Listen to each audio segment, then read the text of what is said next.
басқарма пункті екінші постқа сол жақ борттан 160 градустан нысана анықталды.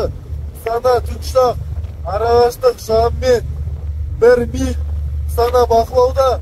Ауылдадым. Пункті сол жақ борт утесқа нысана анықталды. Нысана тікұшақ, нысана бағыты бізде арағаштық шамамен 15 кабель. Қатысты әуе нысанасы бақылауда.